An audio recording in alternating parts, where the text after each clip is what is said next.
snag. Okay. From traditional fishing to cultural burning, Indigenous knowledge of country is a powerful resource for land and water managers across Australia. To that end, this series is based on discussions with traditional owners about fisheries. Huge big barramundi. In this episode, you will meet the main people who shaped these films. Our first filming location was a beach in Darwin with Bo Khan. My name's Bo Khan. I've been involved with fisheries since 2000, working for the Northern Territory Government with Northern Territory Fisheries. I'm currently working for the Department of Chief Minister in the NT Government as a Director for Local Decision Making. My traditional country's more around Western Australia, just around Dampier Peninsula. So I'm a Jubba Jubba man, and my other connection is Bardi sides from my grandmother.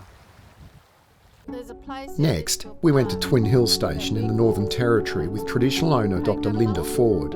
Where are we? Korinju. This is our Maranunga name for our country, and under Twin Hill Aboriginal Corporation we started Twin Hill Station, which we're standing on.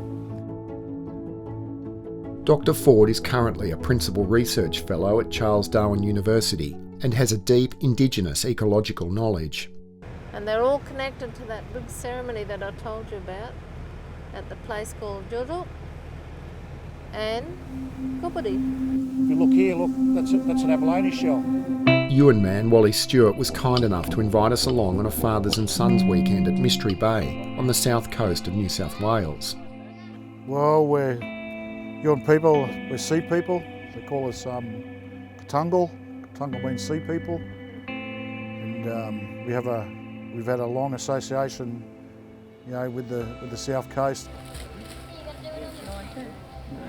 Over the weekend, we also chatted with Rob Chewing, small business owner and director of the South Coast Aboriginal Fishing Rights Group. You might have to go somewhere else. I'm originally from Braidwood, Maria, from Wabunja sort of area. My ancestry sort of comes from the Piety line. Okay, yeah, put your finger on it. We've always enjoyed the sea, we've always lived on the sea when it came to going from Braidwood to here, so yeah, we're very connected to it. Our next destination was Haywood in Western Victoria, where we talked with Auntie Eileen and visited Budge Bim with some of the rangers.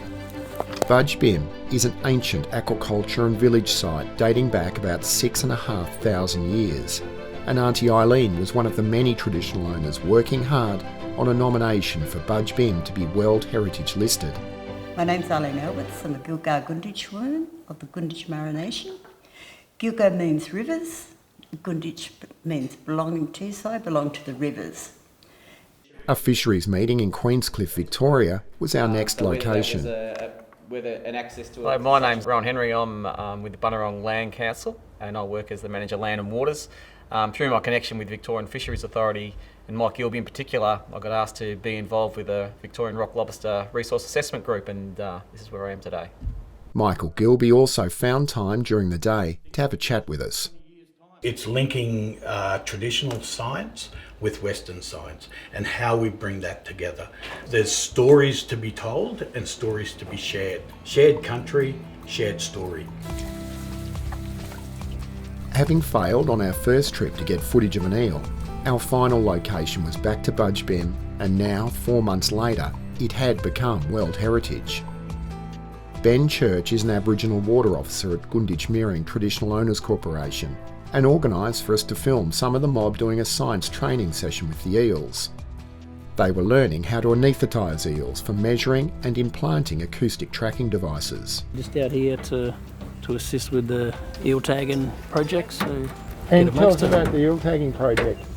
What's the point of it? Why? Just trying to track the movement of our eels. We was grown up being told of the seasonal movements of the kuyang, the eel, and this project's about gathering some data and documenting the movement of the eels through Lake Conda here. So, Ben has just summed up what this whole project is about. Yeah, so that's about it. Contemporary and traditional knowledge combining to improve fisheries management.